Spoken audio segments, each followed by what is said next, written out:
yung number 2 na tip natin is gumamit kayo ng end cards and end screen cards. Merry Christmas!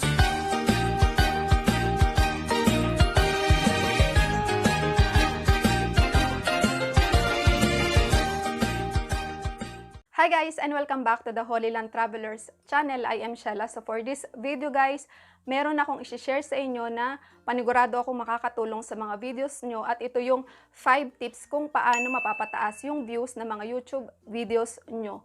So kung matagal na kayo dito sa channel na to, alam nyo na yan na matagal na rin ako dito sa platform na to. More than 2 years na ako nag-YouTube, and yung mga videos ko dito ay more than 300 na yata. So para sa akin sobrang dami na yun. So, meron ako mga videos na medyo matataas na rin yung mga views. Thank you so much po sa inyo. So, syempre, kung hindi dahil sa inyo, hindi naman tataas yung mga views na yon. So, ang isa-share ko sa inyo dito sa video na to ay disclaimer lang, base lang din sa aking mga experiences alone dito sa journey ko dito sa YouTube. So, kung interesado kayo guys, then please keep on watching.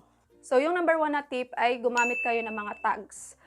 So, kasi meron akong isang video na medyo para sa akin na mataas na talaga yung views niya. And hindi ko inaakala na tataas yung views na yun kasi hindi naman ako magaling sa product review. So, masyado lang ako talagang na-amaze dun sa video na yun. And yung video na yun ay yung Nivea Peel Off Mask Review and Demo.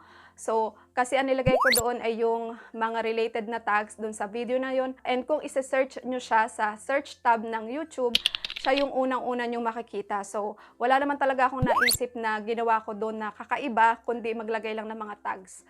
So, yun yung number 1 na tip ko para sa inyo. And yung number 2 naman natin na tip ay gumamit kayo ng cards at saka ng end cards. So, yung card is yung nagpa-pop up na button dito sa taas ng inyong screen.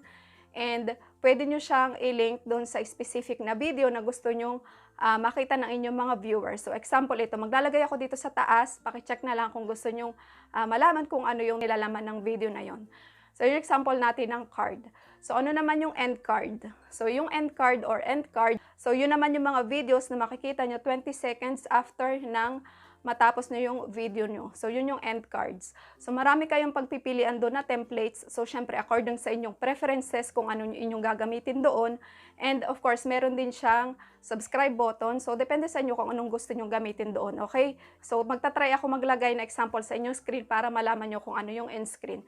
Kasi, pag maglalagay kayo ng end screen, halimbawa, merong audience na talagang tinapos yung inyong video, mula sa start hanggang sa end. So, pagdating ng end ng inyong video, makikita nyo yung end screen. And malay nyo, maging interesado siya dun sa inyong susunod na video na ipapakita dun sa end screen na yun. So, diba, i-click niya yun. And then, magpo-proceed na dun sa inyong video na nilagay nyo sa end screen. So, I think ayun, makakatulong yun para mapataas yung views ng inyong mga videos dito sa YouTube. So, yung number 3 na tip natin is gumawa kayo ng mga video na sine-search ng mga audience or ng mga tao dito sa YouTube. So, for example, gumawa ako ng mga tutorial ng CYBERLINK PowerDirector dito sa aking channel, and I think yung mga tutorials na yon ay talagang matataas yung mga views kasi alam ko naman makakatulong yon sa mga ibang vloggers o sa ibang mga YouTube content creator, especially sa mga beginners na nag-umpisa pa lang dito sa mundo ng YouTube. So, yun yung example natin. So, number 4 na tip is gumawa kayo ng inyong mga playlist. So, ito yung album ng inyong mga related na videos sa isang specific na topic. For example, katulad nung sa akin, meron ako mga playlist dyan. Example is all about caregiving o kaya naman Hebrew tutorials. So, ayun, kasi merong mga audiences na talagang sa specific na lesson lang sila o sa specific na topic lang sila nanonood. So, makikita nyo rin sa analytics yung performance ng inyong mga playlist. So, makikita nyo doon kung ano yung top playlist na pinapanood ng mga audiences nyo.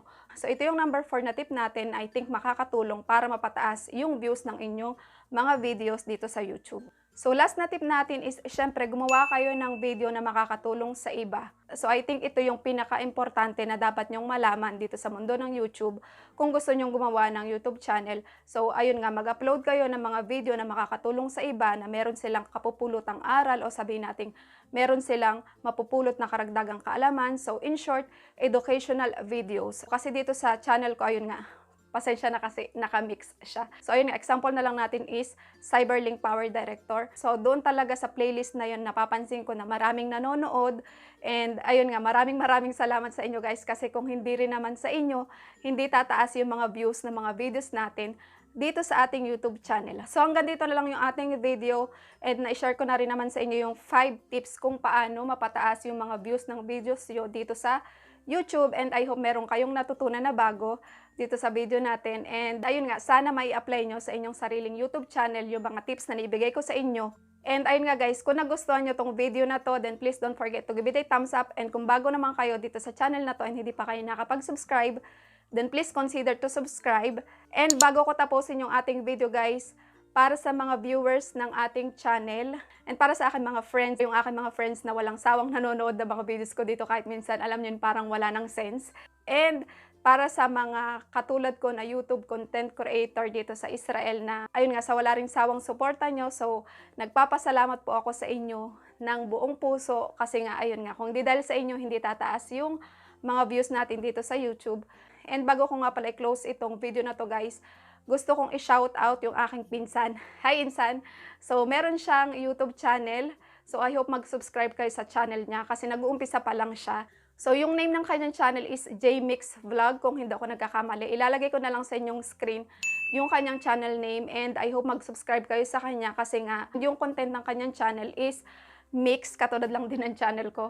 So ayun, meron din siya mga tutorial, so kahit nabaguhan lang siya, nakikita ko na meron talaga siyang potential dito sa world ng YouTube. So ayun nga, please subscribe my pinsan, and sana wag niyo na siyang kalimutang suportahan. Ayun nga, katulad ng pagsuporta nyo dito sa channel na to. And sana makita ko pa kayo next time guys. Bye!